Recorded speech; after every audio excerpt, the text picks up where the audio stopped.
Hello, hello, and welcome to episode 73 of the Great Canadian Hockey Podcast. I'm James Parisi here with my co-host Aiden Sarah. How are we doing, fella? It's been a little bit of time, got a little bit off schedule, but I'm stoked to be sitting here talking hockey with you. What's new? Oh, buddy, I got a flight back to BC this week, so that's got me fired. That's got me Ooh. fired up. So back for Christmas time in a little bit, and then right after Christmas time, it's World Junior time, which is fun for the podcast, fun for the hockey world. So some fun stuff coming up. I'm excited. But yeah, What you day are said you it, getting man. here? Pardon? What day are you getting here? Wednesday late. Oh, lovely. You get here just in time for it to rain for 2 weeks straight. I know, dude. It's crazy. Like That's I was so looking at that. sick. That is not that is not ideal. I don't know if that's better than being here in the snow. Like it's warmer, so I'll take that, I guess. Although I have seen that tomorrow it is supposed to snow all morning. Like light, sleety Vancouver snow. You know exactly what I'm talking about. It's not snow, it's just like semi-frozen garbage. Yeah, it doesn't stick around either, because the next day, or even maybe later that day when the rain shows up, it's all gone, and then it's just slushy. Looks like Well, crap. Feels like be- crap. before we dive into some hockey, I want to recap a little bit of my weekend, a little bit of recent stuff that I've been doing. Um, you know what? I love one thing about Vancouver chain bars so much. So much, Aiden. Do you know what that is? No. That is on Wednesday nights, or sometimes any day, or sometimes Saturday afternoons, half off bottles of wine. You go sit down with two buddies and you're drinking a glass of wine for like $3 a pop. Find me a deal that good to have a drink out at a bar anywhere. Anywhere. I don't think you'll find it. I think that at that rate, it's almost stupid not to go sit at a bar on a Saturday afternoon, have a few glasses of wine with your buddies, and then you're home by 7, 8 o'clock. You had a great time. Maybe you don't go home at 7 or 8. Maybe you do what me and my roommate did, and you go hit a bumpin' Chinese barbecue that has $16 pitchers of beer and then fire roasted Asian chicken wings for like very, very cheap that show up within 5 minutes. Maybe you do that. That's what I did. I thought it'd be Speed of quite fun. service is huge in those situations Oh, because all you want to do is just mow. You just want to yep. eat. Yeah, I think we ripped six chicken kebabs and two chicken wings each. Pretty nice. Pretty nice, I must say. Other than that, just kind of been ripping Starbucks drinks left and right, spending my entire paycheck on coffee because that's just part of living in Vancouver. And then there's one more question I have for you before we get all hockey. How much of your Christmas shopping have you done? Because I've done zero. More than 50% of it so far. Okay. Yeah, because I kind of have to make the decision whether it's gonna be like I'm gonna pack it to bring. Am I Yeah. gonna just get it delivered there, or am I just gonna buy it there? So it has to kind of be a little bit more of a calculated endeavor when I have to figure out what's going where. Well, Um, I'll tell you right now that I will do every single piece of my Christmas shopping this coming Friday. And that's what, December 20th? Yeah, so 5 days before Christmas, I'm gonna shop for my entire family. And yeah, I know none of what I'm getting them. I'm just gonna walk in the mall and figure it out. And I don't recommend anyone else does that, especially if they live anywhere near where I live. Because, Aiden, what does a mall look like in the 7 days before Christmas? well, and I don't want to be like the bitter old guy who takes your baton and just like starts complaining about things. But last year, James, when I was Christmas shopping in Vancouver, like I'm not, this is not an indictment on people from Vancouver at all, not even a little bit. But I'll tell you something, like I have never s encountered so much like social unawareness as when I was Christmas shopping at Metro Town last year. Like it feels like it feels like COVID, everybody forgot just courtesy and social like etiquette in COVID because it feels very much like an uncivilized swarm of people at all times. Mm. There's no there's no, oh, I'm gonna get from point A to point B quickly, walk through this area. It's like, no, you basically merge into a swarm of people because there's groups that are walking five wide that just don't get it, just don't understand what's going on.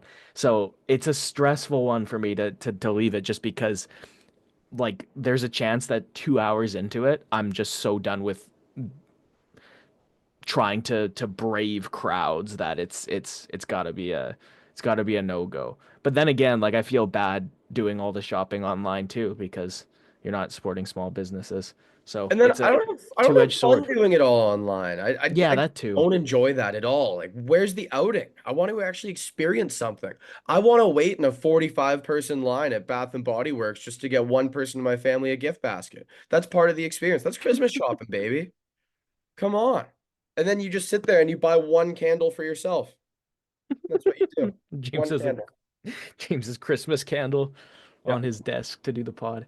That actually is a pretty sweet Christmas candle. It's fresh cut pine, cinnamon sugar, and toasted marshmallow. Yeah, that fresh cut pine's real nice. It's probably the closest thing to having an actual Christmas tree without having a Christmas tree. So What's your favorite Vancouver area mall? Vancouver area mall. Um, dude, I love Park Royal at Christmas. Like, I'm not talking the big shopping center side. I'm talking the other side with like the little shoe and leather shops and like the tiny little market stuff. Like the part of it that people consider the dingy garbage part of it. That is a Christmas mall, and I love that. Um, if you need to get a little bit of everything, Metrotown's the spot. Guildford is way too big. You don't need that. It's not needed at all. And then I'm not a Pacific Center guy. I don't like malls that are underground. Malls that are underground piss me off. What else? Which one am I missing? There's a Well, major missing. I was gonna say my thought goes to Tawasin. It's that's my That like mall sucks. yeah, because that's the one where if I've got things on a list where I haven't been able to find anything else, I can pretty safely know that like at least every type of person I'm gonna be able to check the box there. Which I I think I can say for Metrotown too. I've never left Metrotown being like, wow, I just went like 0 for 10, which I think you're 100% right. The thing I don't like about Tuason Mills though is it's an outlet mall. yeah, It's not yeah. a shopping mall. It's a whoa, there's this one big store I have to go to. It's not really for me. But you know what? People have had enough of hearing us talk about malls. I could have gone on 30 more tangents, but I'm going to give you guys what you're here for. I'm going to give you some hockey. So, Aiden, let's start with the biggest story of the week, and that is the New York Rangers trading a captain of theirs for the third time in my life, at least that I know of. They trade Ryan McDonough when he was captain. They trade Ryan Callahan when he was captain. And here goes Jacob Trouba on his way to the Anaheim Ducks after what I would call outward media turmoil and working angles with media coverage left and right and just making a guy's life a living hell until he folds and accepts a trade. Yeah, there's some people taking notice of the way this went down. Yep. There were some people taking notice when Barclay Goodrow was placed on waivers, right? Yep. And the placing of Barclay Goodrow on waivers was for the sake of San Jose taking him because he wouldn't waive his no movement clause to go there. Yep. That's tough. I I'm torn because there is the piece of me that totally understands the hey, would you like to go here? Would you waive your no movement clause to go here? Like I'm not, I don't agree with the notion that players shouldn't even be asked. Like I totally think that's part of it, Yeah. but I think the no should just be done respected because I think what I've heard said not enough around this is like getting a no movement clause is literally just like it's akin to taking a piece of a contract and taking a pay cut to get it. Jacob Trouba without a no move clause might have been paid $9.5 million, right? You Totally. don't know that, and he's at the end of an 8 year deal, or he's near the end of an 8 year deal. So that's a lot of money cumulatively that he has missed out on already going into what year six of a contract paying him $8 million a season. Like that's if you even say what an extra $1 million a season that he would have made had he not signed a no movement clause. Okay, well that's already $6 million that he's not getting, right? And so yeah, I again I'm gonna say let's support the player within reason here. Like again, I don't think it should be this taboo thing that you should never even have the conversation about. But I think the answer no needs to be a little bit more respected. Yeah, I 100% agree. And you know what? I just I hate how something like this makes a no movement clause not mean as much. This is something that you had negotiated into your contract. And I mean, I get that Chris Drury is not the general manager who did this. That was when Jeff Gorton was general manager of the New York Rangers.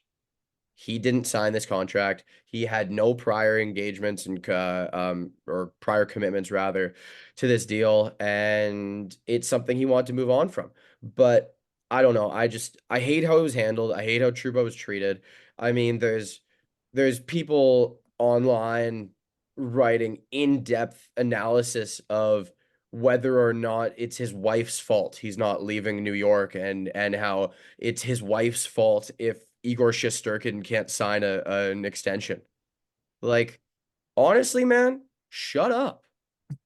You don't need a voice if you're gonna talk like that. Like, if this was if this was an explicit podcast, you can tell exactly what I would be saying. I would have a lot of choice words for those people going after Truba's wife. What a joke. Who are you? That is like not what I want in the hockey loving world. But I digress. I hope Truba will be happy there. And speaking of his wife, because she works in the medical field, the owners of the Ducks are in they're some of the stuff they own has to do with medical stuff. So maybe they're gonna have a lovely time there. Maybe they're gonna love Anaheim. I've heard it's beautiful anyway. So um, whatever. I hope it all works out. I feel sorry for every player in the Pacific Division when the Mighty Ducks Bash brothers have been reunited in the form of Jacob Trouba and Radko Gudas. Like, keep your head up, Kings, Sharks, Golden Knights, Canucks, whoever else might have to play these guys more than twice a year because it's a joke. I am not crossing across the ice near the blue line. There's no way in hell. You're gonna get Scott Stevens. It's over. It's gonna be like one guy hits you from one side, the other guy hits you from the other side. You're a pancake. This is kind of a I'm gonna call you out on air test. Did you see what I sent you on Instagram yesterday? No, no, Okay, no. so Aiden, I currently have about 75 unopened Instagram DMs because I just let them build and then I only check the last couple from any person because all of these are from the same like 10 people. okay, the one from yesterday was a goal Mason McTavish scored early in the game against Columbus, and you're just talking about Anaheim, and this just happened. We're not going to go through a bunch of recent stuff. Um, I don't think there's anything else from last night. Shout out Lane Hudson, he scored his first NHL goal. I think that might be it. Um, Other than Georgiev, which we'll get to. Um, but McTavish is driving wide to the left. He scores, okay, like crucially scores a goal. And then Ivan Provorov on the back check lays him out, like Hmm. just shoulder arm into his side. And McTavish is moving at a lot of speed here. So he releases the shot. Provorov, I wouldn't say it was a late check. Like Provorov goes to push him over after he releases the shot. McTavish goes flying hard. I think it was Tarasov that was in goal for Columbus, and McTavish flies hard into him, and it's not a good collision to look at. But James, all that I just described to you, the goal stands, which at least it did. McTavish goes to the box 2 minutes for goaltender interference after that. It was one of the most puzzling calls I've ever seen. Ugh. Yeah, that is, like when we talk about the state of goaltender interference, like just literally, like by the time this is posted, it'll be Monday the 16th. From Saturday the 14th, Anaheim Columbus, first goal of the game, Mason McTavish. That is what we're talking about when we say that goaltender interference is a joke right now, and nobody knows what it is because have been so many plays recently and over the last little while that just put the bar of what is and isn't in astronomically different locations, and this is just another one that makes me want to throw my arms up in the air and say, what? This isn't a rule. Rules need consistency. Like this is just something the referees can do when they want to do it, and like it's bizarre, truly bizarre. I haven't been lost for words with a call in a long time. I wanted to check that box though because we are going to go on to talking Trouba to the Ducks because this defense core, James, like it, it's funny that it looked it looked very different with Trouba coming in and then took another massive plot twist when Cam Fowler got traded out. Like I was looking at Fowler, Trouba, Gudis and saying, "Oh wow, like this is the defense of a team that thinks is Pat Verbeek right now making these moves and thinking okay, like we need to take a step into the playoffs now." And it wouldn't be this year just based on the way they've started. Well, But they do want to win more games. That was a Ducks intention heading into this season. yeah, yeah, you're right. And it's just 29 games in. They're last in the Pacific. Like they're behind Yeah. San Jose, right? So do you think moving forward we're going to see more from Anaheim in the effort to keep winning games, or do you think we're going to see more selling? Because genuinely, you look at these two major moves that the Ducks have made, which is acquiring Trouba and trading Fowler, and they are starkly different. An acquisition of Trouba signals that you're trying to push upwards in the standings I and win now. disagree. I wholeheartedly disagree. I think that is a culture move for a team that is lacking character all the way through and lacking players that push back against a coach that, from all accounts and from everything I've read, has basically lost the trust and respect of a lot of the younger players on that team. So I think you have a Jacob Trouba, a guy who has pushed back against coaches, pushed back against management. He's a disruptor and he is a polarizing figure. So I think that this is a culture move through and through, not a trying to win and make the playoffs move.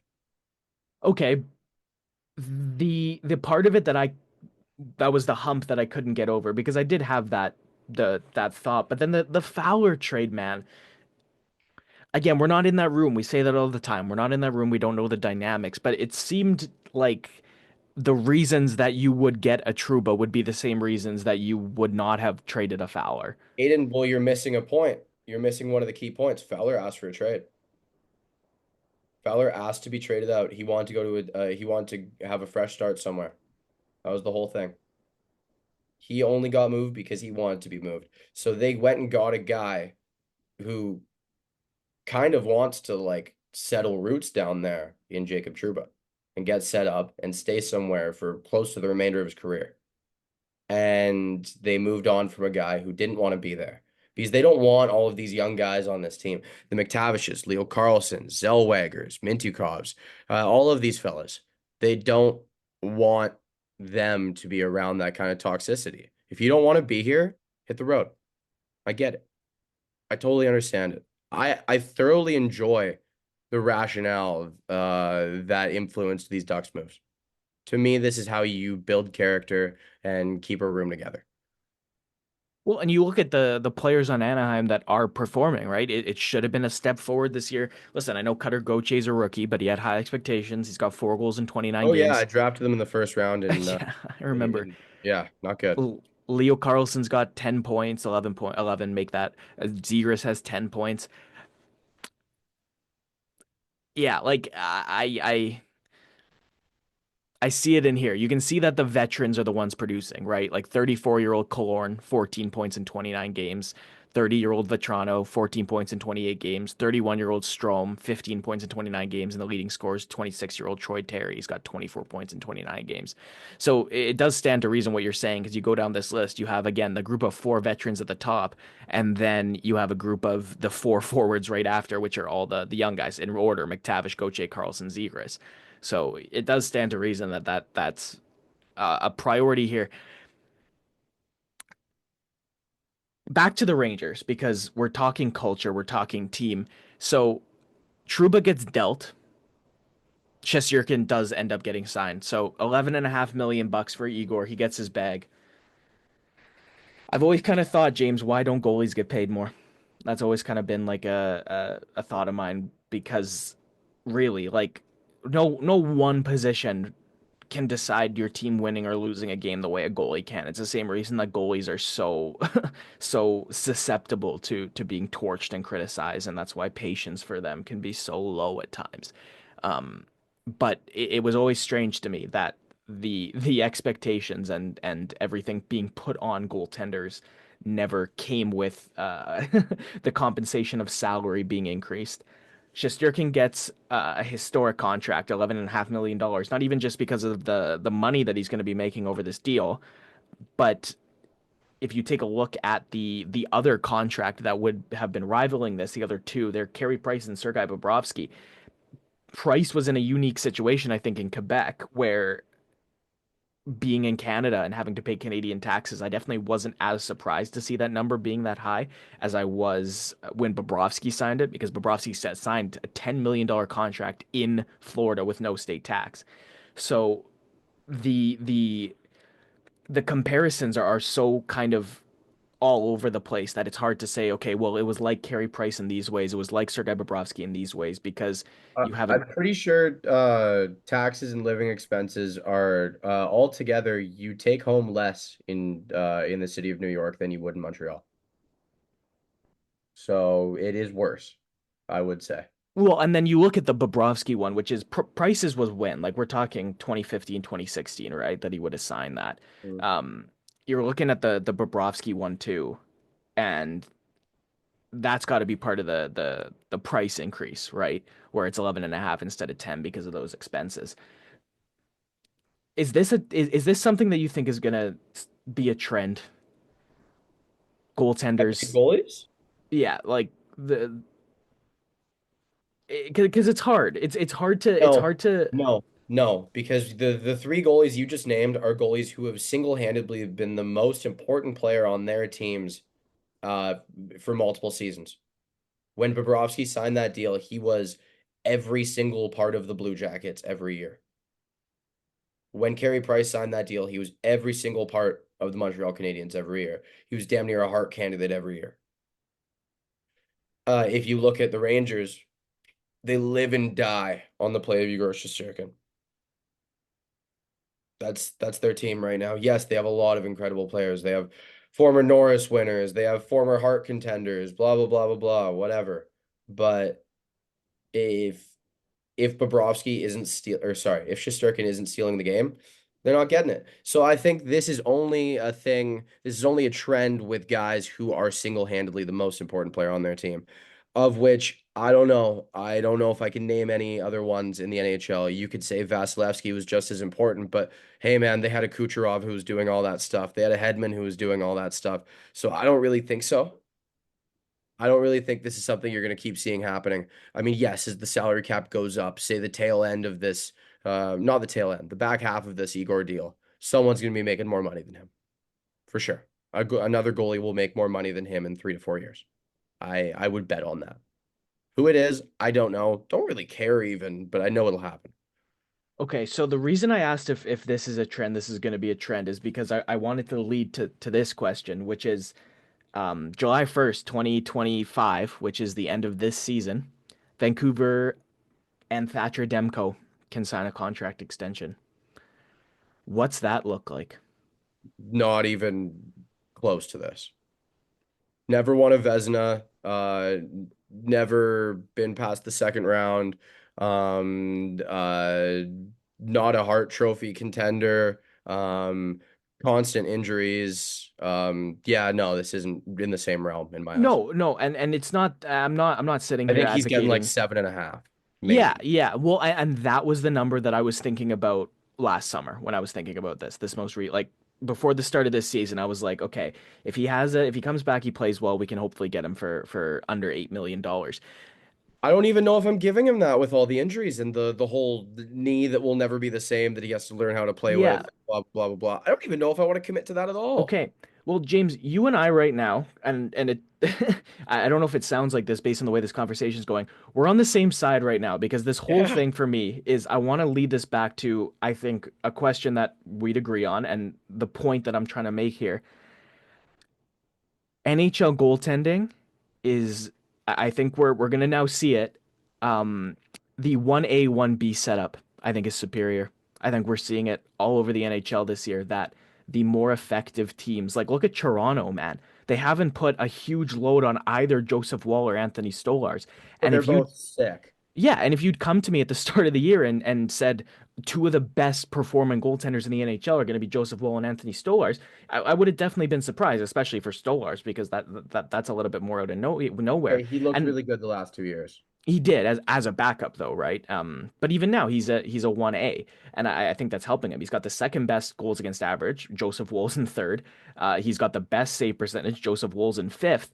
Um, and even the reason that I wanted to use Thatcher Demko as an example was just because you even take a look at Vancouver. Like Vancouver is getting really good performances out of Kevin Lankinen, obviously all season. Obviously that's a little bit out of nowhere, but I think what I'm I think what it represents and what, obviously the Toronto situation represents um what the way that Colorado won the Stanley Cup after the season of like Kemper was the starter in the playoffs, but wasn't that because Francouz got hurt? I remember No, Kemper and no, Francouz.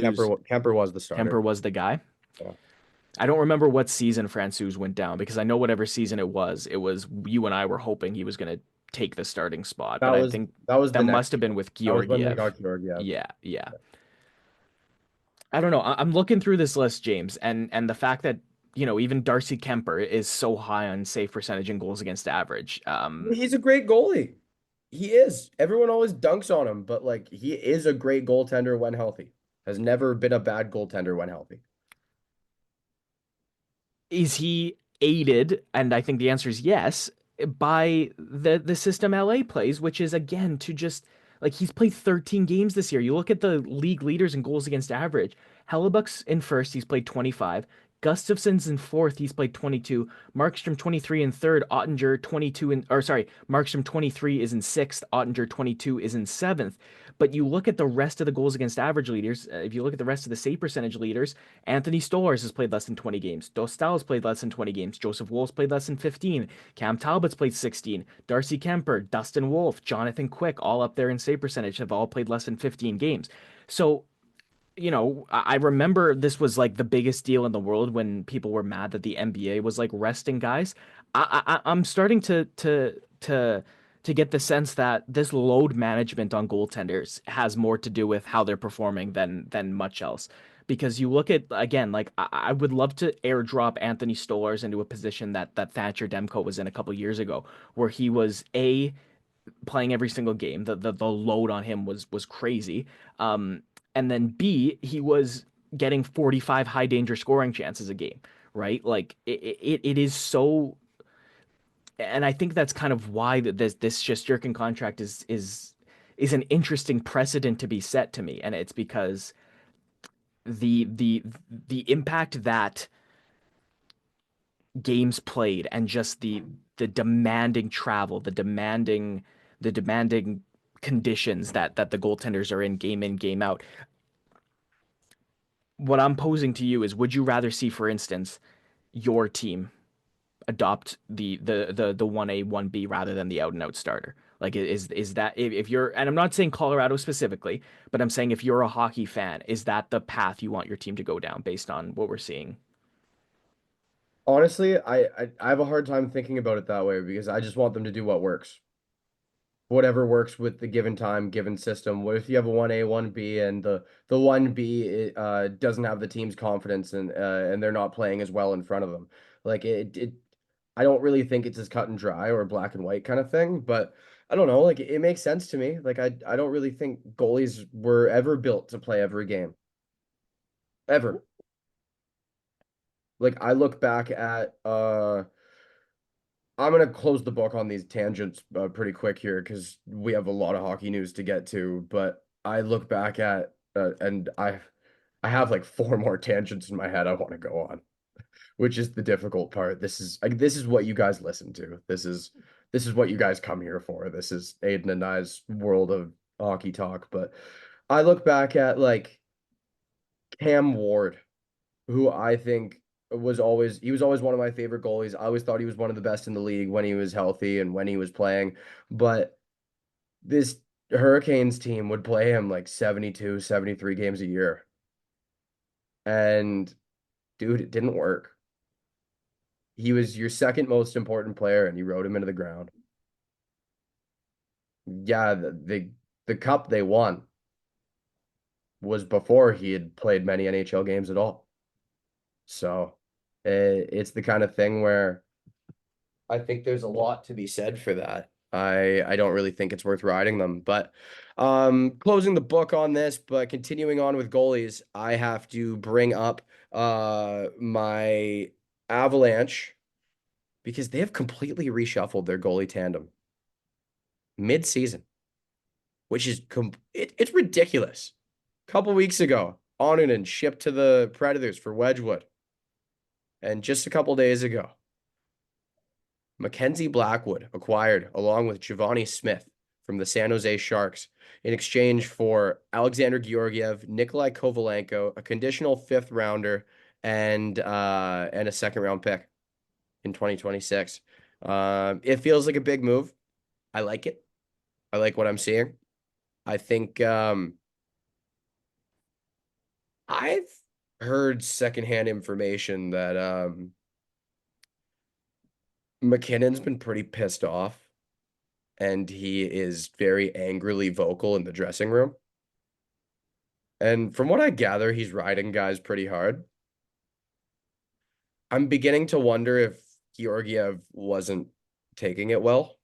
That's just a guess. It's an Hmm. assumption based on information that I have heard, read, and been told. It's quite interesting, but I don't really know if there's all that much to it. Nate Dogg's a big competitor, whatever. Um, I kind of like Giovanni Smith as a depth guy, but I'm kind of bummed about getting rid of Kovalenko before he was given too much of a runway. I think the Avs maybe didn't love what they saw so far. I wonder if his play style didn't fit their system. I Four liked a lot points of in things three about his games game. What's that? since he left for San Jose. He's got 4 points in 3 games. Totally. Totally. But the Sharks play a completely different system than the Colorado Avalanche. That's what we It is talk. We talk about all the time. We talk about all the time. So like the talent gap of a guy scoring 40 on a team's first line and a guy stuck in a bottom six role doing his best is actually not huge. It's about fit, opportunity, and confidence. for sure. And But yeah, and Kovalenko. on this goaltending thing, I like Wedgwood as a backup, and I really like Blackwood for a starter on this style of team. I think it fits really well. And I think if he is available in your fantasy league, run, pick him up, pick up Mackenzie Blackwood now. Odds are someone already beat you to it. He's already picked up. I think I saw his roster percentage went up from like 14 or 24% up to like 70% in the span of like 2 days. It's ridiculous. But honestly, man, I'm not gonna sit here and hate on Georgiev. He had one incredible season with the Avs, and then there's been a lot of roster turmoil. A lot.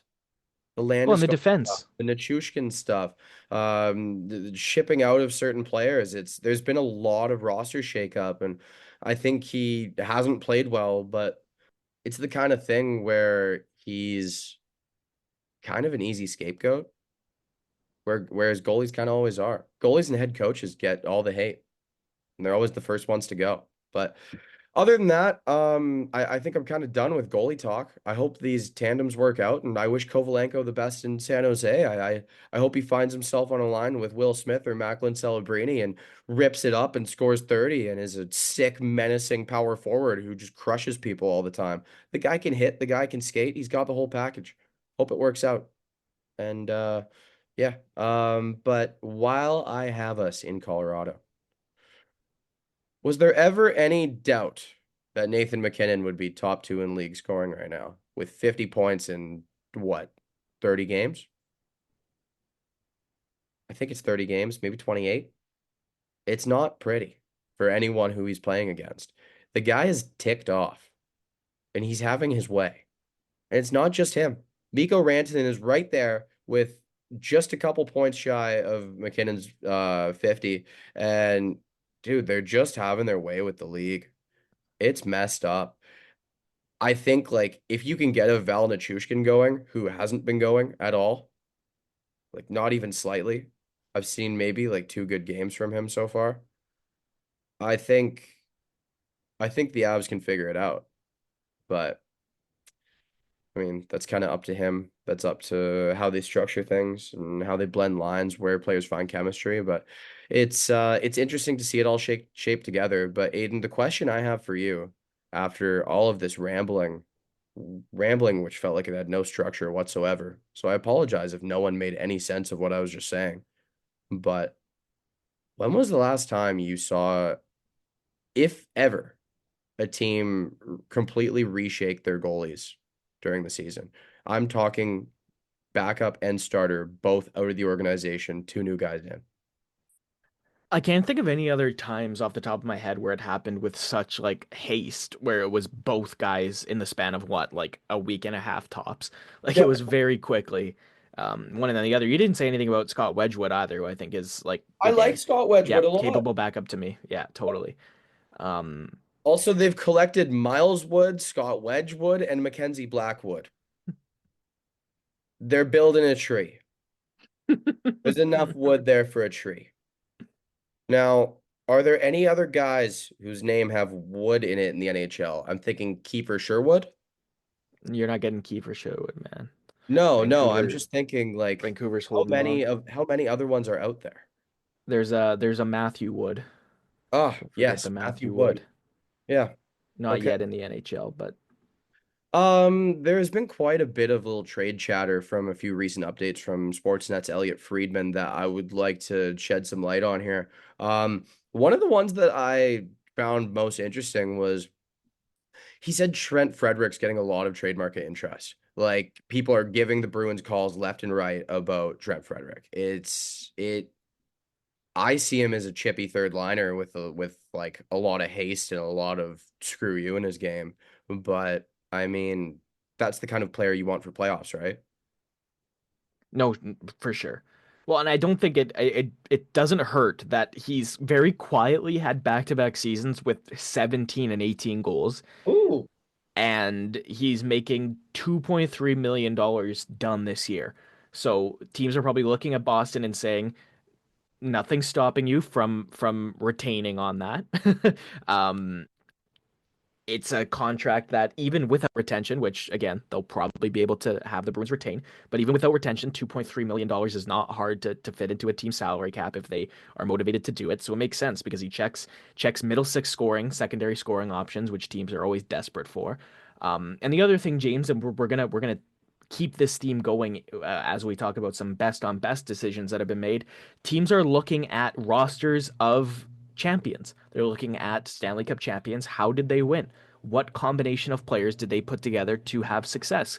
And if you look at Florida, and if you look at Tampa Bay, and if you look at Colorado, and if you look back at a bunch of the recent Stanley Cup champions, all of those guys had their ample supply of guys like Trent Frederick that played lower down in the lineup, were paid not a tremendous amount of the team's the tremendous percentage of the team's salary cap and are making huge contributions, whether it be filling the shutdown defense role, filling the shutdown third line center role, filling the energy bottom six winger, penalty kill, you name it. And Trent Frederick, it makes a tremendous amount of sense that you're looking at this guy and you're saying, yeah, this is who I want because you said it yourself. He plays with that hate, he plays with energy, he plays with tenacity, and he can score. He was a goal scorer in Wisconsin, which is where he played right after his draft. He put up good points in the AHL before he came, and 17 and 18 goals in back-to-back years is nothing to turn your head up to. That's an effective third line scoring winger. And yeah, for that money, I would be all over him too if I was trying to build a team to win. I want to see him on the Caps as they push towards playoffs. But moving on to a little bit of a similar situation, and here's a little precursor before we get there. The reason this is interesting is because the player I'm about to go to is a member of the Buffalo Sabres, who have now lost 10 games in a row and are in complete shambles. Aiden, who is the team I dunked on the most in our season preview? That It was was the Buffalo it was Sabres. Buffalo. Yeah, yeah, I said they were going to be garbage. I said they were going to be a mess. And what are they, Aiden? Give me one word to describe the Buffalo Sabres. I'm gonna say No, one melting, word. Melt. melting, melting because they're on fire. Like they are they're they're burning to ash. Like this is bad. Well, Um, Aiden, the reason that this is so interesting is because sometimes when you go through a rebuild and you put all these players together, they don't work. Sometimes this roster you dream up and all these guys you draft and develop get on the ice together and they just don't work. It's not there. I'm wondering if it's just that. And for the Sabres, it's quite unfortunate because this is like their first, no, this is like their third or fourth not work since they started rebuilding in 2012. It's just been unfortunate for everyone involved. But the player that we are going to get to is Dylan Cousins. Apparently, according to Elliot Friedman, people are asking about him.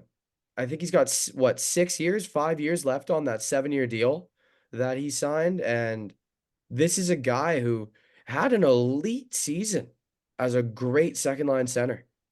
And he's the kind of player who plays with tenacity, plays with heart, and all of these different things when he's on. The workhorse from Whitehorse, one of the favorite guys that I've watched in the World Juniors in the past decade. I love Dylan Cousins, massive fan. I feel so sorry for the Sabres if he gets moved because whatever team he goes to, he's going to be sick there. He's going to be so good. Could you imagine if he was an Ottawa Senator? Imagine Dylan Cousins because the Sens are supposedly looking to trade Josh Norris. Imagine if there was a Norris and something for Dylan Cousins swap, a hockey trade, a change of scenery. I'm just saying I don't think Josh Norris is what Buffalo needs. Like I understand your thought process. It's just I would not say that Buffalo's solutions lie in You're Josh probably Norris. right. You're probably right. But imagine him as the 2C in St. Louis behind Robert Thomas. Imagine him in, I don't know, let's say Toronto post John Tavares. Come on. Come on. Tell me all of these things don't sound amazing. Oh, I mean, and again, much in the same way we were alluding to David Juracek, like this is a 23-year-old. yeah. He's young. He has a lot of career in front of him. Again, like we talked about Kevin Lankinen being a huge breakout for Vancouver at 29. Mackenzie Blackwood's 28, right? Like he could completely be a huge breakout for Colorado. Fit, opportunity, confidence all come together. Dylan Cousins gets a better fit. It's not like his career's over. All right. He's had two tough seasons or a season and a half that's been tough following, like you said, a year where he looked like an elite second line center. If I'm any team in the NHL, this is probably as low as you're ever going to be able to buy on Dylan Cousins. Uh-huh. I'm going. I'm taking the shot at it at least. Like I want the Avs to go back to the Sabres and say, we got your middle stat. We want your Cousins. they played together. They didn't play the whole season together, but they spent a lot of time together during his like good year because I think Uh-huh. Middlestat had just shy of 60 points too that year. Like Oh, yeah. Yeah, unload the prospect covered for him. I don't care. Do it. I will gladly offer up any of the things we have. well, and again, much in the same way that I was kind of needing to explain when Jake Gensel got traded that, listen, just because these were Carolina's fourth, fifth, and sixth best prospects doesn't mean they're not good. They just had a loaded prospect cupboard. The Buffalo Sabres, like Konsta Helenius, Noah Ostlund, Yuri Kulik, Zach Benson, Isaac Rosean are all young, high draft picks that could easily be moved into these spots, especially if you have guys that are being given and not taking those chances, right? It's not like Jack Quinn hasn't been given a chance at this point. He's got 3 goals and 7 points in 25 games this season, right? Like it's not about okay, just let's give Quinn his chance. I'm totally okay with teams giving their guys time. But at the same time, if you're gonna have young players being in those spots anyways, let's move the wave of guys that don't look like a fit, fill it with quality multi-situational players, I think is what Buffalo needs more than anything, is a bunch of guys that can do more than one thing. And reassess because again, like the thought of adding all those young guys to this core of Cousins and Thompson and Paterka, like it's not going to work, right? Like it just feels like more running into a wall and hitting your head on a wall, doing the same thing over and over again. Like so, yeah, I totally see why they want to make a move. It would be a tough blow to get rid of Cousins. That That's would the be last guy on that roster I want to get rid of. if I'm Buffalo, yeah, Yeah. I would agree with you. Like to me, that guy should be like to me after Dolly, and that's your captain. Come Tage on. Thompson's still young too. That's the only thing. Like Thompson Screw is Tage and his being hot and cold. That yeah, guy's the oh, best player in the NHL one week and then irrelevant a week later. Screw that. listen, Obviously sick player, but that guy's one of the most frustrating players on that roster. for sure. Well, and okay, look at Alex Tuck, all right? Yeah. 36 goals and 79 points one year. He had 22 goals and 59 points next year. I know that's a step down, but the whole Sabres team took a step back. But he was their leading point scorer that year that he had 59. He was third to Thompson and Skinner the year he had 79. Like, that's a guy they got for Eichel. That's a guy that they got when they, like, Yeah, how's the other player, Peyton Krebs, doing? not very good. No, Like, no, no. Where's the role? Where's the fit? yeah, it's not there, but the trade at Eichel for Tuck is kind of the it's the skeleton of what they need to do here, which is they need to move the types of players that aren't working for different types of players because Tuck and Eichel are polar opposites. One is Oh, a power forward, energy. He's going to put his head down and will your team big into the morale positions they need guy. to. Yeah. Versus Eichel, who's about a hockey IQ, is about his skill, is about how well he reads the game. Um, And is probably so like the fifth best player in the NHL this season. so far for sure. Um, Maybe not for sure. Like we've got guys like Kaprizov. I'm never gonna take disrespect away from Rantanen either. But I think that's what's next is take away these players that are built to be top six forwards, right? And again, we're gonna talk about fit. We're gonna talk about pieces you need to build a team when we get to the Four Nations roster and when we get to the World Junior roster. But the Buffalo Sabres are in the exact same position where you need to and listen, hey, that trade they made with Edmonton, that was the start of it. They traded Matthew Savoy for Ryan McLeod. They traded one of their top 10 picks, one of their top 10 picks that was supposed to be a top 6 centerman, and they traded him for a guy who had proven on a team that went to the Stanley Cup final the year before that he can effectively play a third line role. I don't think they should be trading all of these high picks for guys like Ryan McLeod because the team's not going to be very good. But those kinds of trades, I think, are what the roadmap needs to be forward for Buffalo. And again, I would not be upset if they started to do them during the season because they are so abysmal right now. Like I watched them play Toronto I today, like and the word abysmal. they And looked so good against Toronto to start, man. Devin Levi was he had a good game. He was not the reason they lost. But he was making saves every time Toronto had a chance, and Buffalo was able to head north with the puck right away. And then the wheels fell off, and it was just completely, man. They were up 3-1. The second the 3-2 goal went in, it was like, oh, okay, so they're gonna lose this game. Like you could see it was done. It was over. And then Toronto ends up winning 5-3, and Buffalo just looked like nothing. Toronto was stepping on them for pretty much the middle of the game onwards. They were just suffocating this team, and they're better than them. They should beat them, but it was crazy to see Buffalo just be clicking so well basically in the first period and then everything fell apart. And that's, you know, I think I saw a stat, James, 6 times this season, okay? A team has chased another team's goalie and lost. And 4 of those 6 have been Buffalo, where yeah, they've, the Avs did it like 10 days ago. yeah, Not even. four of the six, dude. Like 31 other NHL teams collectively have chased the goalie and lost twice, and Buffalo's done it four times already this year. Like, and you know what? I look at their defense, and on paper, their defense doesn't seem like the problem. It doesn't. It seems like team cohesion and managing to again, that's kind of what I mean when I say you need guys that can do more than one thing. There's no team cohesion. Every player is just going out and doing what he wants to do. He's trying to have success whenever he's on the ice. There's no, okay, we're up here, we need to play defense. No, there is just go take the puck and try and head north. And the it's again, at least in the game I watched today, it seemed like so much of the structure of this team is not effectively working. You can see they're trying, but it's just again, it feels a lot like you're just hitting your head against a wall over and over again when you're watching them try.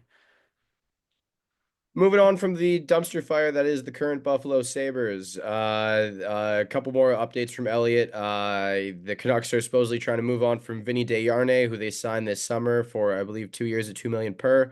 And the Blues are looking to move Brandon Saad, who has been there for a couple years now. I believe he also has this season and next on his deal. Two guys not working in their current roles that need to be moved on elsewhere. Not too much to say about that. One more little piece transactionally. The Vegas Golden Knights extended forward Keegan Kolesar for 3 years at 2.5 million per. Aiden, this is one of my favorite depth forwards in the NHL. This was a hell of a contract, if you ask me. What do you think? Agree, for sure. Again, and much in the same way that we're talking about Trent Frederick and the reason that he's being so coveted right now, it's the exact same reason Kolasar would be coveted. It's I think it's a steal for Vegas. They need to have these depth players be on these kinds of types of contracts because you can't be going out and needing to sign a third line center in free agency because you're going to overpay them. And chances are, if you're the Vegas Golden Knights and you are trying to be competitive, you're trying to win now, you don't have the money to overpay a middle six forward in free agency. So when you get them like you did in Kolasar, lock them up. And Aiden, is this player not better than a lot of third line forwards who are making $5 million right now? I would say night in, night out, I'd rather have him on my team for sure. Yeah, 100%. All right, moving on. From that, Aiden, it's time we talk Four Nations face-off rosters. There was a lot of buildup, a lot of excitement. The Canada roster was leaked before the announcement, completely, 100%. Like I think early that morning, 3 hours prior. I saw it, and I think I had one surprise, if that. I think everything else we felt we already knew from the little bits of information from over the course of the week. Uh, Yeah. Um, I I wasn't surprised by. Um, I think maybe Hagel over Verhaeghe was the only one that got me, but Verhaeghe's season, that's just, and John Cooper's the head coach of this team. So come on. To me, there were two.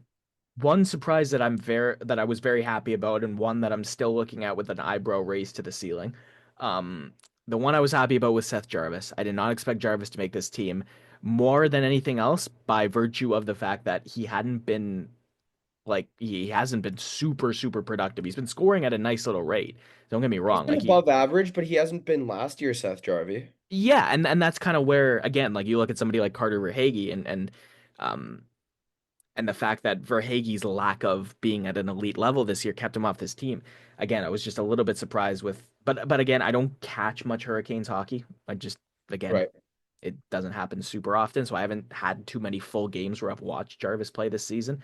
Whereas like a guy like Robert Thomas, definitely more, even though he's been hurt. But I like Jarvis a lot. The one that dude, I don't get Colton Parayko, man. Have you watched him play this year? Yeah, I have, and he's I can see why. I can see why. I can see why. I can see why He looks great, and then the GM of the team is his team's GM. Those are the two yeah, things. yeah. See, and maybe the part I can't get over is I don't think there's any way he's there if Doug Armstrong isn't picking this team. Like, I actually think the brass of the Hockey Canada's all over him right now. yeah, well, and I had Travis Sanheim on this list for the same reason, right? I was in the very stark minority that had Travis Sanheim making this team, and I didn't really understand the outcry when he was picked because to me, Sanheim is Sanheim is everything Pareko does well without the mistakes and the sloppiness and the missed assignments that. Okay, but Pareko is going to be playing 9 minutes a night on this team. Oh, and again, And on the John. that 9 minutes of the night is on the penalty kill. If you were to have a Bouchard or Dobson or whoever else it might be in front of him, what's the point in having them for 9 minutes when you have a Cale Makar to play 29 minutes of offense? And I would not have had Bouchard on this team For for you. sure. No one does, but I'm Yeah, just giving you yeah, the example yeah. of what. Yeah. Um, no, I'm not advocating to say that they should not have taken a Pareko style defenseman. I was a little bit surprised it was him. Bennett and Sorelli, you can say the same things for, right? We had I get Robert Bennett. Thomas. I Oh, get I Bennett. do too. I get both of them. They're Yep. Anthony Sorelli is one of the best penalty killers in the NHL. Period. Yep. Like, And the coach of the team is his head coach. yes, yeah. And Bennett to me again, we talked a little bit about it on the podcast. I talked a lot about it in a video I did for the YouTube channel where so much of success in these tournaments comes from pedigree. Like Sam Bennett just won the Stanley Cup. Yeah, I'm there. I'm there all day. Same thing with Sorelli, Stanley Cup champion. You go down this list.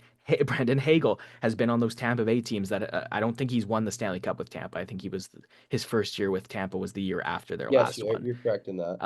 But again, just the playoff acumen that he has, the playoff acumen that a Seth Jarvis has. Like I understand it. Pareko's won a Stanley Cup too, so again, like at least I can see the okay, you know what it takes to win in these moments. Likewise with Bennington and Hill and goal. The U.S. had some surprises too. Yeah, I was shocked Caulfield wasn't on this team. you were. I was. Really. I Yeah. feel like you and the Canadians fans are in the minority here. Yeah. I understand why. I will again go to I am so understanding. I totally get, and I'm an advocate for it, and I'll advocate for it when we talk about the World Junior rosters too. These tournaments, like it's not an all-star team. Four No. lines don't need to go put on a show. You need to win, period. So in that sense, I understand a guy like Chris Kreider being there. But in games where you need a goal, James, in games where like I'm looking at guys on this team like Trocheck and like Brock Nelson and even to an extent like JT Miller, Dylan Larkin, and I'm saying, is that not enough of the the the work hard, the responsible, the experience? Like, do you, do you think the box needed to be checked with a Chris Kreider? And I've watched a lot of Montreal this year, which is probably why I'm Caulfield's front of mind. But there were some forwards that I was pretty surprised to see, not necessarily see off at James, but with what's been happening in New York this year, Chris Kreider's the shock on this American team for me. That's Brock Nelson surprised me a little bit, but I get the Brock Nelson one a little bit more because to me he is so much more of a multifaceted. Like he will again. I have no doubt that Brock Nelson is going to do literally anything you ask him to do. So Yeah. I don't feel like I can debate on the Kreider thing because I have to recognize my bias on him, and I am a massive fan of his, and I have been since he entered the league. So I put him on any team.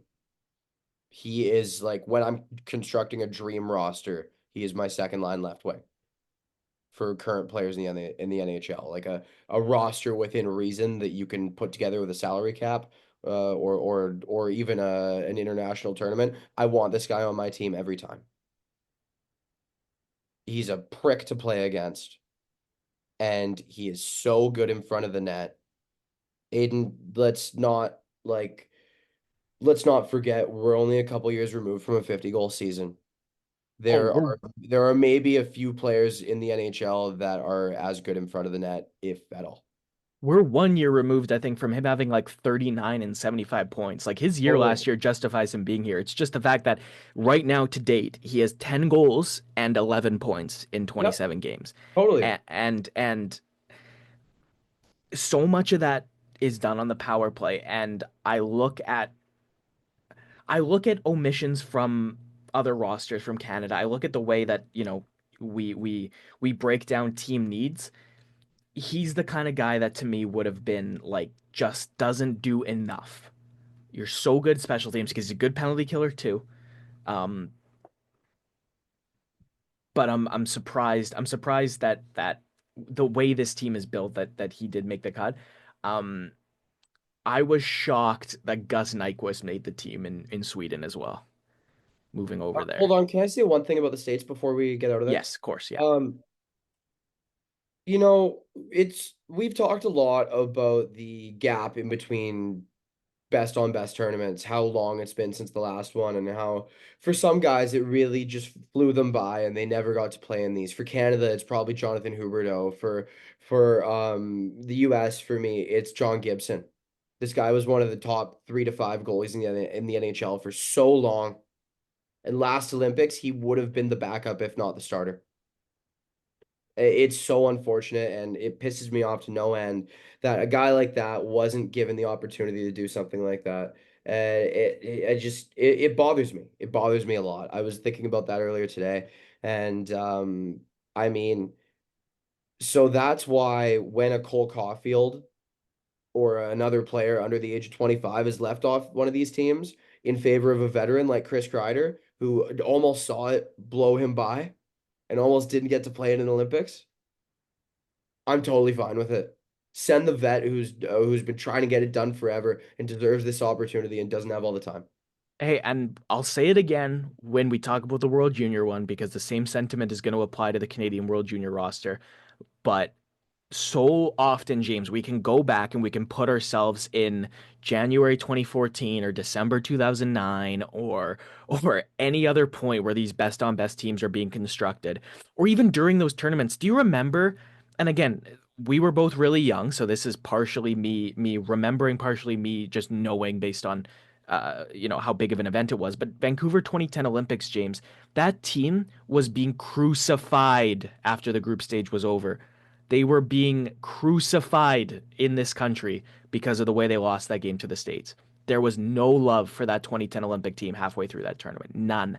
They had just let Switzerland push them to a shootout and lost to a weaker than now for sure American team. This isn't the US of now. This is the US of then. It's a different team.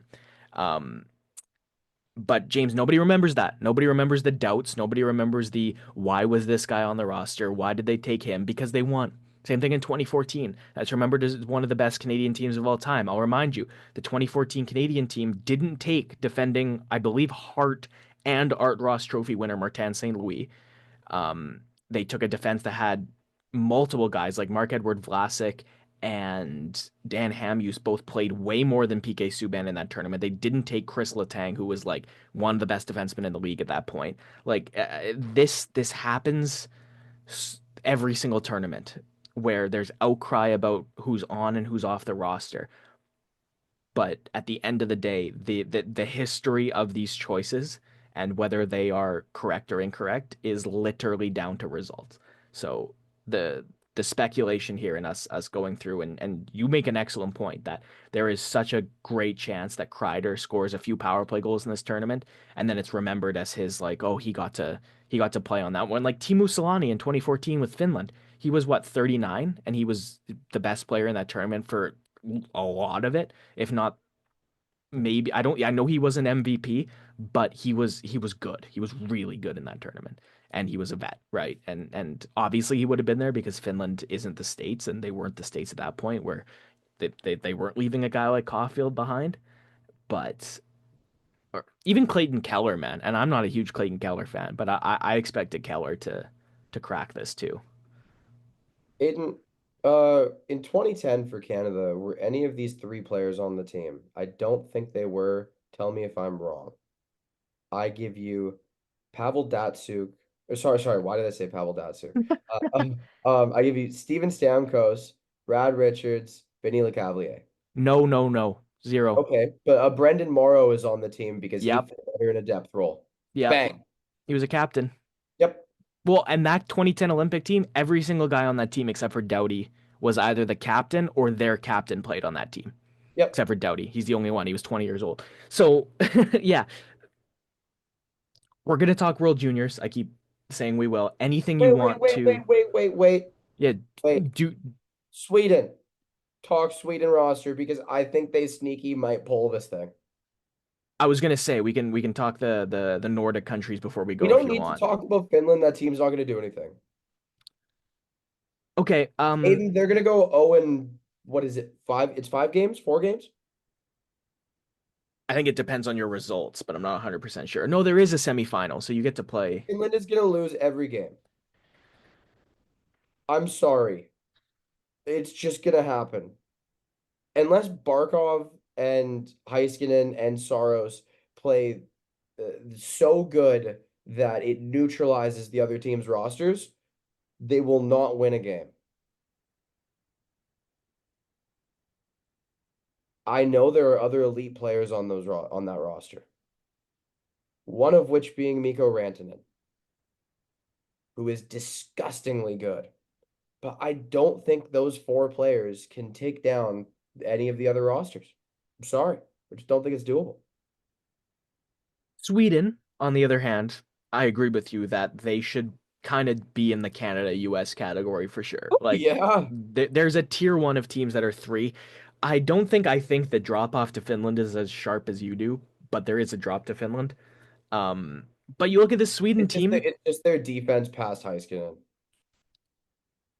you're right about that. This Sweden team, I'm looking at it, James, and do you know what I'm seeing a lot of? uh, Guys who can do anything, like Elias Lindholm. Anything. Elias Lindholm can be anything you need him to be. Joel Eriksson Ek is one of the best two-way forwards in the league. If you haven't heard of that guy, it's because he plays in Minnesota. That's it. He is an elite centerman. William Karlsson's another guy.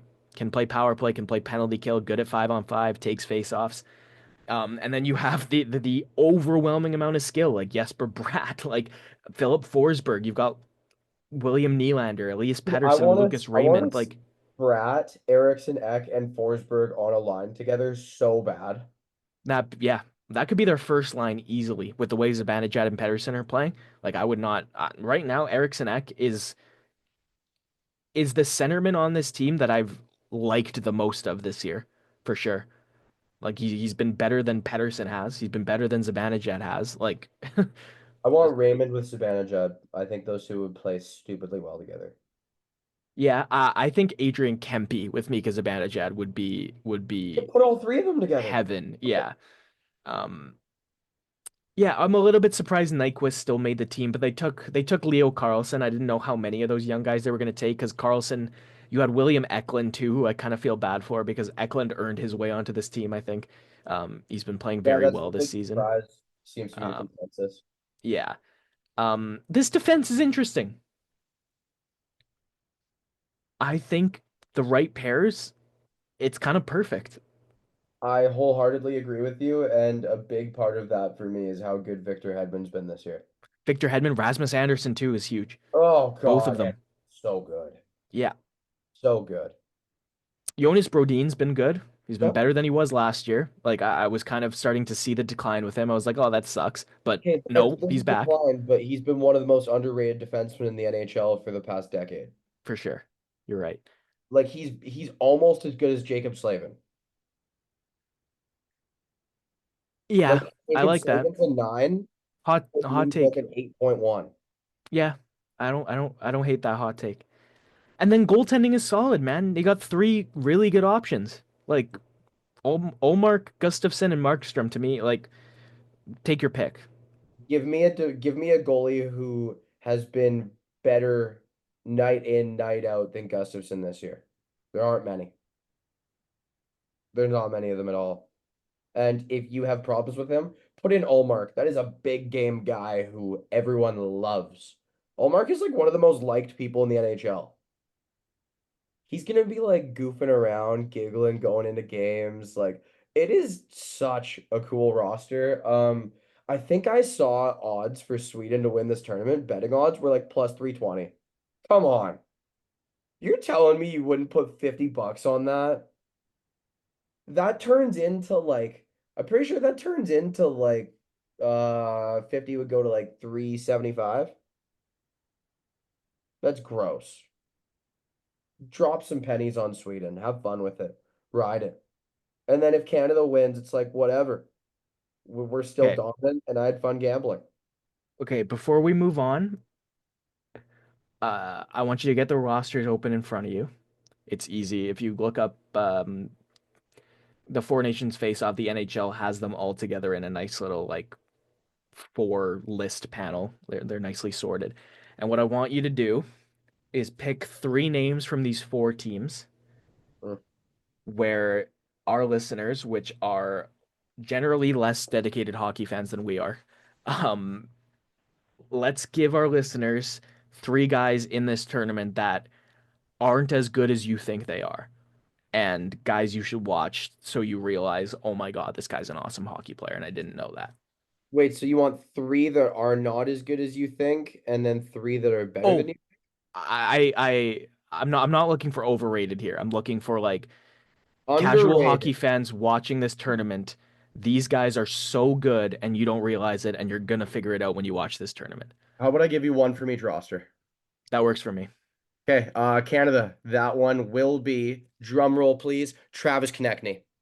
That's a good I pick. think I think TK is going to take the country by storm, and I don't think enough Canadians understand how good he is because he plays in Philly, and most of his career has been not the best days of the Philadelphia Flyers. Um, he is hmm, man, I wish we weren't uh a no swearing podcast because he is a mother effer out there. He is exactly what John Tortorella wants in a hockey player. He is the kind of guy that Pat Quinn, if he were an NHL coach and alive, would be playing 20 minutes a night every night. Uh, there is more Jerome McGinley in Travis Konechny than people understand. And I don't feel crazy for saying that. I love watching him play. So what you're going to expect to see from him is incredibly hard on the forecheck, blazing speed, just the tenacity and ferociousness that people don't really know about. But the important part for me is that the guy is where he needs to be whenever he needs to be there. It's ridiculous. If there is an open slot near, around, in front of, behind the net, or on a wall that can get a slap pass over to another talented guy that happens to be near the net because they see Travis connecting in a smart spot, it's happening. It's totally happening. Honorable mention for Canada would be Braden Point. Um, if you don't know why Braden Point, I don't think you've watched hockey in the past 4 years. I don't. For the US. See, this one's a tough one. I have a couple on my mind. But weirdly for me, I am going to go Matt Boldy. I like it a lot. I'm going to go Matt Boldy because Bill Guerin, the general manager of Matt Boldy's Minnesota Wild, is the guy in charge of this roster. Was he assistant GM or GM of this roster? I GM. think, yeah. Yeah. Guerin is going to know what players are required to keep Matt Boldy activated. I think Matt Boldy is a 50 and 50 guy in his prime. Sorry, I do. Wow. Yeah, He's saying that to me, who like I'm a huge Matt Boldy fan. I don't think I would have escalated it there. no, no. I think, yeah, maybe like 2 years of his career, he's going to be like a 100-point guy with like give or take 10 on 50 goals, 50 assists. Yeah, I truly think that in a short tournament like this, he has the kind of creativity that's going to be able to help activate a Jack Eichel, an Austin Matthews, a Matthew Tkachuk, who is a true game breaker. To me, Matt Boldy isn't the game breaker of the team. He's the one that facilitates that game breaker. And that's why this is a player who's going to explode so much in this tournament. If he's a point per game, don't be surprised. And if he is playing on one of the top two lines for this roster, told you so. Um, Honorable mention on this roster to Adam Fox. I feel like nobody talks about him anymore just because the Rangers are like kind of bland and then like it's so Makar and Hughes now that people forget that Fox won a Norris and was just a god for a couple years. This is a really good player. This is one of the best defensemen of this generation, and I feel like on this roster, he's really going to pop because I think Faber and McAvoy are going to have specific roles, and Fox is going to be the one with the most creative runway. So, moving on to Finland. Dude, call me crazy, but I think it's going to be a Patrick Laine show. No, hey, look at look at what he's doing in Montreal right now. Yep. I think we are going to see a line that features both Laine and Rantanen, and their center will be one of Sebastian Aho, Anton Lundell, or Rope Hintz. And there is so much fun to be had there. Yes, I do think this team's going to get walked. I'm sorry. They're going to get absolutely toasted. But I think we will probably see a goal per game Patrick Laine or just shy. Um but honorable mention for me on this roster, and if you've been paying attention this season, you won't be surprised. You know how good this player is. But if you haven't been watching the San Jose Sharks, you don't know that this player is so back after a couple years of being fairly mediocre as NHL pros go. Mikael Granlund is a point per game offensive dynamo again, and you need to watch out. He will catch you by surprise. He's deceptive, sneaky, and everything that made him an NHL star in the mid 2010s. So have fun with that one. Also, UC Saros could totally steal a game. Nobody's talking about him anymore, but this is one of the best goalies in the NHL the past 5 years. He is so good, so damn good. But last one, Team Sweden. This is a player who Aiden has already mentioned this pod, and it's a player that I don't really think gets a lot of attention because he plays for the LA Kings.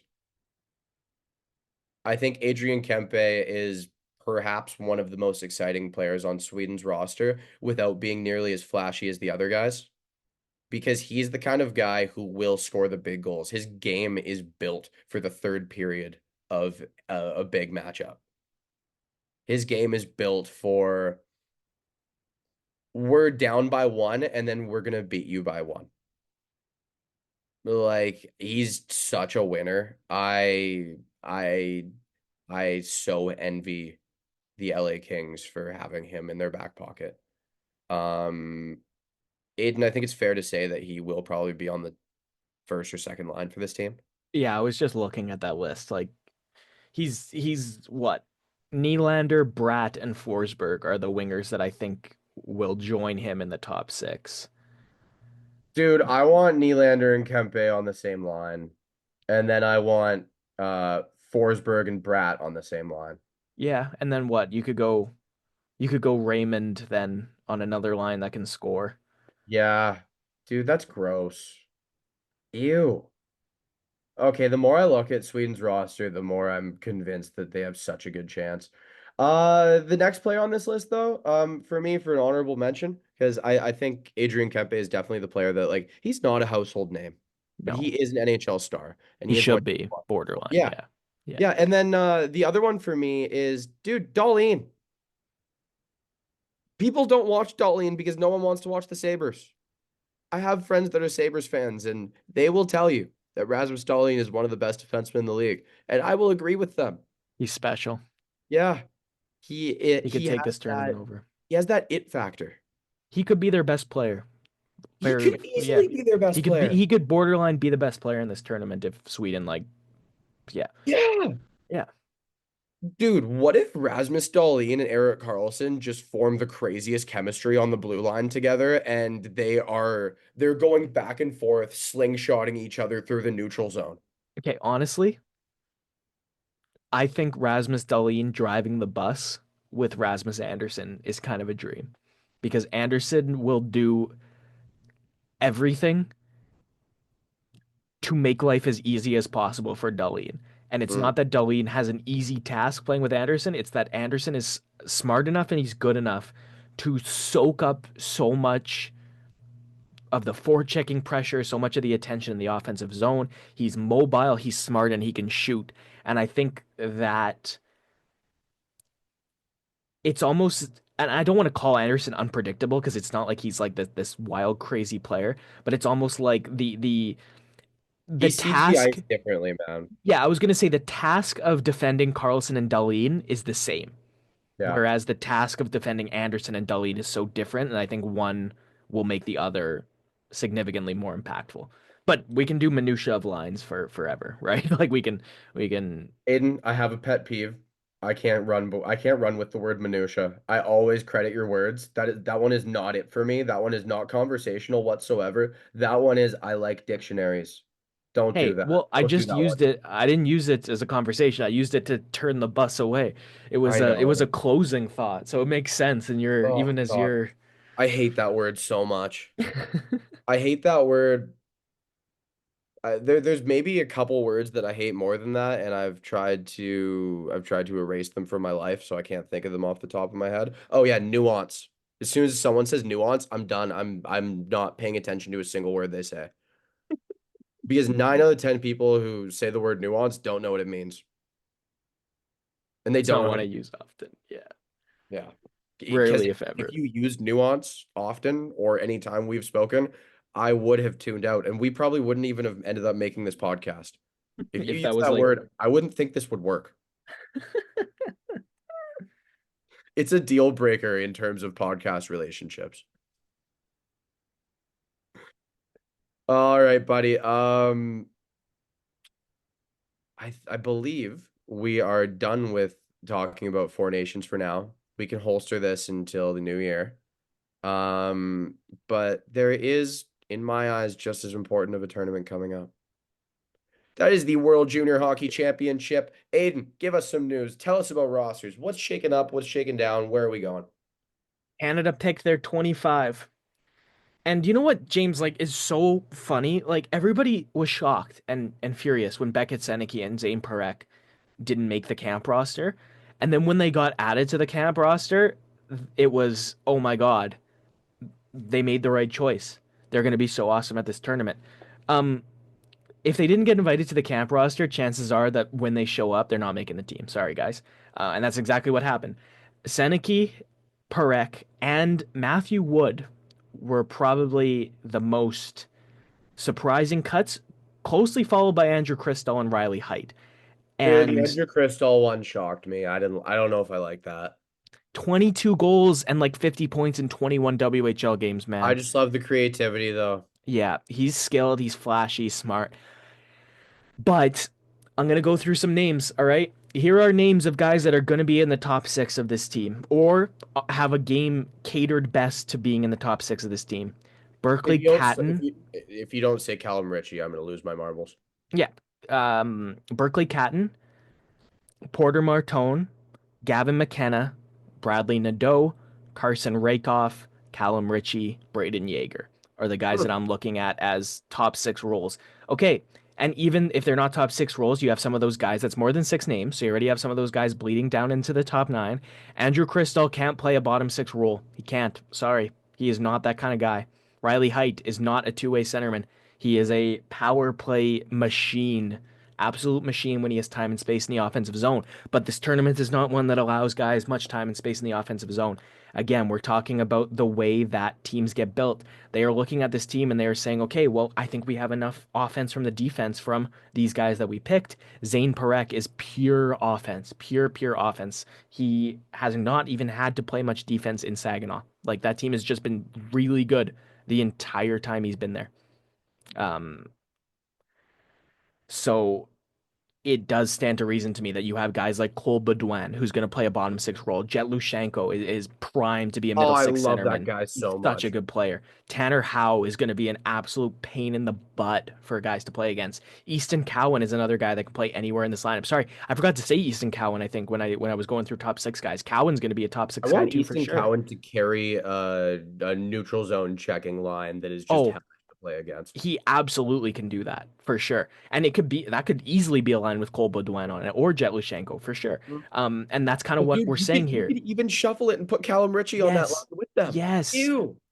Baudouin, Cowan, Howe, Lushenko, Ritchie, even to a point, are all forwards that can do anything. Andrew Crystal and Riley Heidt can be top six forwards on the power play. That's it. That's why those guys aren't there. Beckett Seneke, same thing. That's why he's not there.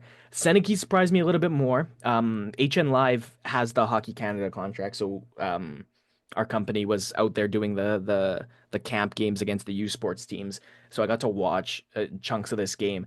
Um, Matthew Wood didn't look very good. He took a penalty early in that second game that was kind of not a good penalty to take. Scouts are always going to notice that. But other than that, he was just quiet. Like he was so much better last year, not only during the tournament, but he was way better in camp last year.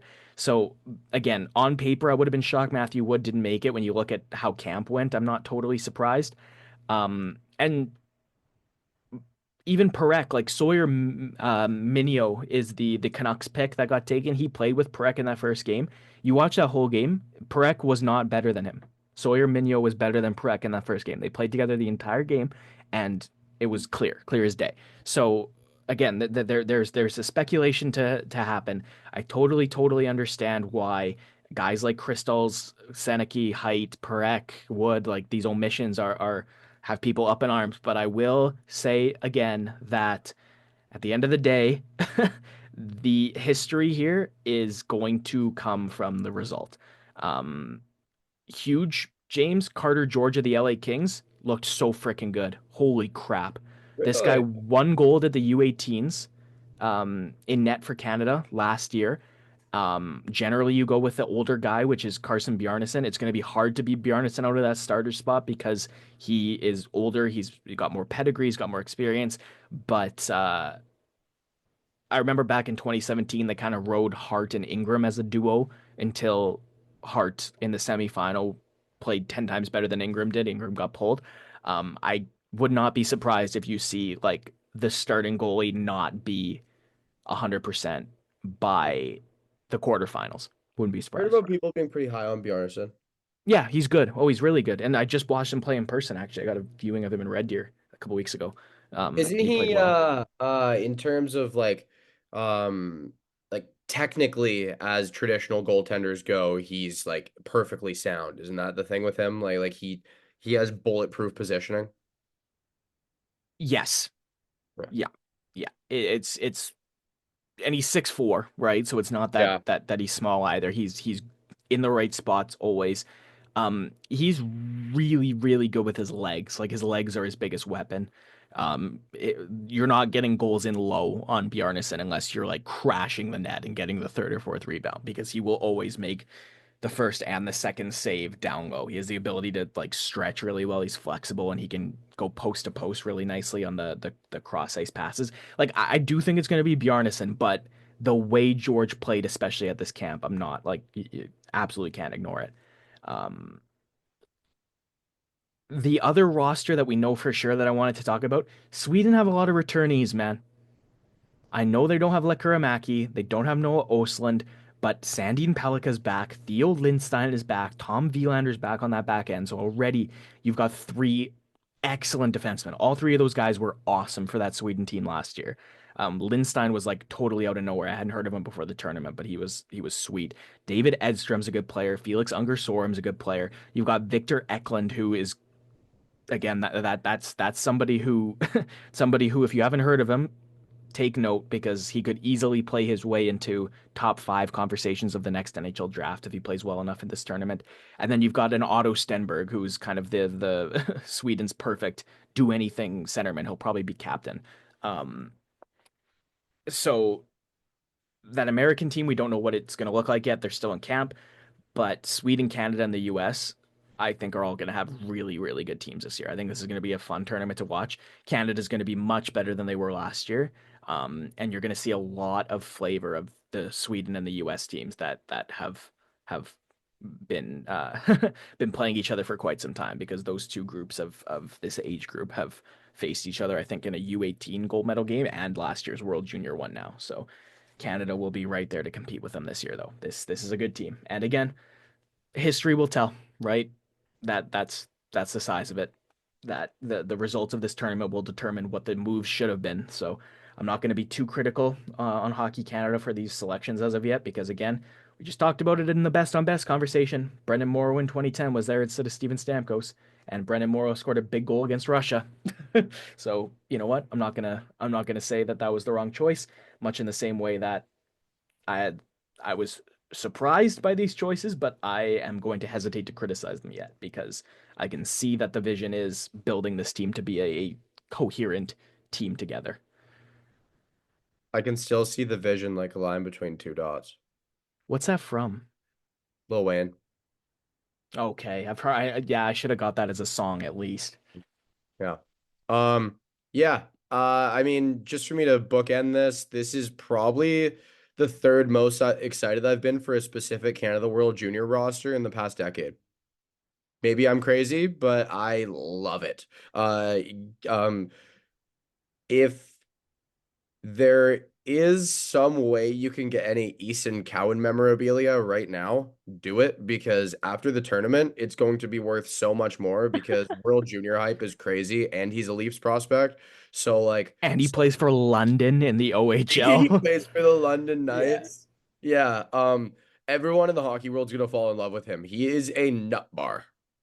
I don't know if anyone watched him in the Mem Cup last year, but he's a full-blown psychopath and just only geared towards hockey. So, yeah, this is the kind of player that Canada and Toronto's hockey market eat up. And then, dude, Jet Luchenko, coolest dude in junior hockey, probably. I don't know, the guy is just so sick. Like he's just a lovable personality. The kind of game that makes you want to run through a wall with him. Like if you run through a wall, he's already got a roadrunner sized hole through the other side of it. It is perfect. You're gonna love it. You're gonna have a great World Juniors. I know I'm gonna enjoy it. And you know what? This is gonna be one of those years where there are really memorable storylines. I can just feel it. So yeah, I think that's all we have for hockey for this week. It has been a ton of fun covering it all. I don't have any trivia for you, Aiden. I say we go straight to movies. Yeah, let's do it. Okay. I'm on a really weird kick right now. I'm on Dr. Seuss movies, bro. I went Jim Carrey Grinch, and now I'm going to watch the newest Grinch and then the old cartoon one. I've already watched the Lorax, absolute banger. He is the Lorax and he speaks for the trees. Also, how come the rabid Swifties of the world haven't figured out that Taylor Swift voices the female lead in the Lorax? Like, shouldn't Huh, that be good their point. favorite movie then? Yeah, Well, yeah, you know that's a good what? That's point. how we figure out all these culty Swifties are bandwagoners and kind of boring. So and vanilla. I'm sorry. What? Did I just say that? Yeah, yeah, I did. This is not the first time we've had this conversation on this Yeah, no, podcast. no. Is it the first time we've had it live though? I don't know. The let it be said here that the Great Canadian Hockey Podcast does not like Taylor Swift. Sorry. No, it's the same dude. She is the Austin Matthews of musical artists where she's good. I can see why you Oh, why dude, you I have don't a I don't hate the player on this one. I just hate the game. yeah, oh for sure. That's what I'm saying. It's about the overratedness. It's not about a lack of quality. It's not That's even the overratedness. It's the like, hey, is it okay if we talk about something else for 5 minutes? yeah, oh totally. Yeah. Like And again, when I was if you have 11 years Leafs old, fans friends, it's the same thing. when I was 11 years old, I did not like Sidney Crosby, and I would die on the hill that Taves or Datsuk or Ovechkin was better than him every time. Or But Giroux for just like a because, very short amount of yeah, time. yeah, or Claude Giroux Yeah, for yeah, the 11-12 season. Yeah, yeah. exactly. That round, that one playoff round where Yeah. he was better than Um, Crosby. but yeah, that's pretty much the way I see things, sadly. I play devil's advocate whenever I can. But yeah, and next I'm watching Horton Hears a Who. Nice. Yeah. The Lorax is an absolute banger though. 100% rewatchability. Great music for a musical animated movie. And like the animation style is I think that's where we peaked in terms of animation. I think that's the best it was without looking stupid and over the top. Yeah, It's I it's don't. lovable, it's humble, it's respectful, it's and it's pretty to look at. Aiden, what have you finished? What have you watched? What have you been doing? Two big things. First off, me and Caitlin have just been ripping through Christmas movies. I couldn't name many of them because that's how my brain works, Home but Alone 2 Lost in New York? not yet. Okay, that's the Uh, best one. okay, I did watch the first Home Alone. Good. Okay, Um, good. But 2 I is the watched for the first time Why Him, starring Bryan Cranston and James Franco. It was better than I thought it was going to be, for sure. Like I went in with very little in the expectations front. Obviously, Bri- Bryan Cranston is my Breaking Bad guy. So I'll watch anything with him in it, which is kind of what was made me hit play was, oh, Bryan Cranston's in this movie, let's go. He does a really good job comedically. Yeah, the dynamics are fun. It's funny. It's not like, I'm not saying go run to your TV to watch this must watch in your Christmas rotation, but it was a fun movie. It's And in then my rotation every year. I finished Succession, dude. Ooh. I liked the ending a lot. The trend of mid-season 4, I was like, I'm not gonna like the way they wrap this up, and I was kind of nervous about it. But They want the you to think that way. yeah, They have you there. yeah. But it was great. No, the characters had believable conclusions that, to me, that's probably the biggest thing is being able to sit there in retrospect, especially in a last season, and be like, yeah, you know what, the character that I've grown to know over the first however many seasons, this is how they'd handle this situation, this is how this would wrap up. And I did feel that in many ways in Were that you that Team Kendall Succession all the way? finale. No, I had Ooh. a soft spot for Shiv the whole time. I God, I I hate I you guys. no, to me, Shiv was the smartest one, and it was like, to me, the whole time, Kendall and Roman as a dynamic. I think the point of Roman being what he was early mid in that season, where he was just like, he literally had an episode where he fired two of the most important people in that company, just because. Like, I think that was to demonstrate that not only can Roman not be trusted, Kendall can't keep him in line. So that was like the biggest no, like, Shiv is the one that will take the emotion out of it. That I'm it not needs to talking be about Shiv. who you logically think is best. I'm talking who your heart cheered for. My heart was Kendall because I wanted to see him There get it you go. There you together. go. There Yeah, you go. yeah. I wanted to see Kendall get it together, but in terms of like when they were when there would be conversations about best course of action, I was squarely on the like, okay, yeah, but it should probably be Siobhan. Yeah. Yeah, I hate her guts. That's understandable. And Um, that's because the show is written really well, and that's what the writers want me to do. Yeah, well, and the deterioration of her and Tom's relationship was where she lost a lot of respect in my books, because I wouldn't, I wasn't a huge fan of Tom as a character, not necessarily that he didn't have a place there, more just What, like, you don't like the disgusting bros? yeah, I didn't find him nearly as likable as I found Greg, because Greg was just hilarious to me.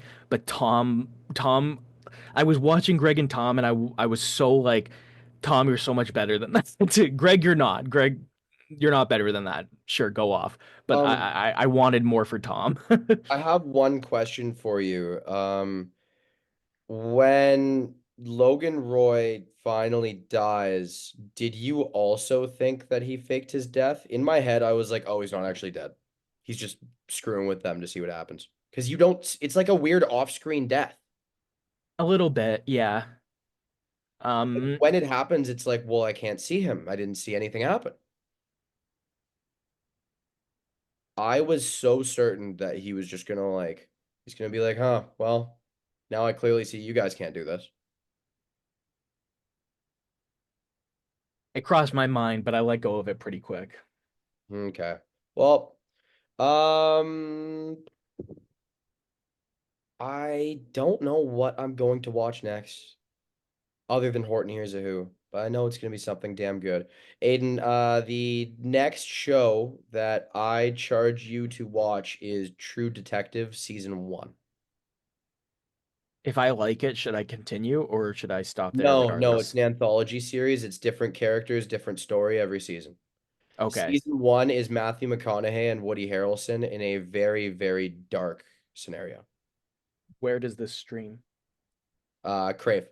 Crave. Okay, cool. Yeah, it's an HBO product. A little bit. That sounds Well, interesting. I think that's all we have for this week. This week felt like a little bit of a longer one. I think we've had shorter pods lately, but as we are in this time of year, and as we hope to get a couple more interviews down your guys' throats, in your ear holes, um, I think you may end up with the other long episode here and there. I thank you all for listening. I appreciate the great feedback. That's one thing I really want to touch on. I had 4 or 5 people reach out and tell me how much they loved the Colin Fraser episode. And it felt really good to have that feedback. And it wasn't just, whoa, good job. It was, I really like this part that you guys were able to do this. And this is the progression I see from where you guys were when you first started. And, man, that just feels so good. So I don't do this for validation or appreciation. I do this because I love it. And because this is something I thoroughly enjoy doing with one of my favorite people. And this is the kind of thing that makes you feel like, damn, I actually made something really cool that someone really enjoys. So I just wanted to add that in. And without further ado, we'll see you guys in the next one. Let's roll that outro. Thanks, guys.